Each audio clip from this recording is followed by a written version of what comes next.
na kingine, kumbuka, ukitimiza miaka 18 umefikia hatua ambayo watu hawasemi tena yule anatoka katika familia maskini. Badala yake wanasema yule ni maskini. Elewa hilo kwanza. Kuanzia hapo, dunia inaanza kukuhukumu kwa maisha unayoishi, si kwa mazingira uliotoka. Baba, elewa hili kwanza. Mapenzi si pesa, mapenzi ni hisia na upendo wa ukweli. Kwa hiyo acha moyo wangu uchague unayempenda. Ni nani aliyekudanganya kuwa mapenzi si pesa? Ila kumbuka, tendo la ndoa linaweza kuwa bure, lakini baada ya kumaliza lazima mwili utahitaji chakula.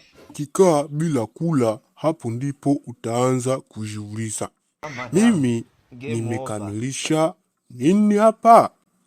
Kwa hiyo mwanangu, kama nilivyosema awali, tafuta kijana tajiri, tafuta kijana mwenye sasamba. Nimemaliza kama baba yako. Kama unaniheshimu, sinitei mapokopoko hapa. Baba, nimekuja kukwambia kwamba mimi nimeona maisha hapa ni magumu, kwa hiyo naenda kujitegemea, naenda kutafuta maisha mjini.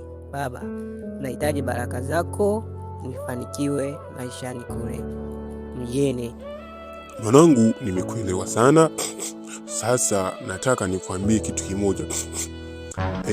Kwenye maisha haya, ukitafuta maisha alafu ukatafuta na vitu vingine pembeni, unapata kidogo kidogo, unapata vipande vipande, unapata maisha madogo na wachana wengi. Kwa hiyo mwanangu, utafute maisha, usitafute vitu vingine pembeni.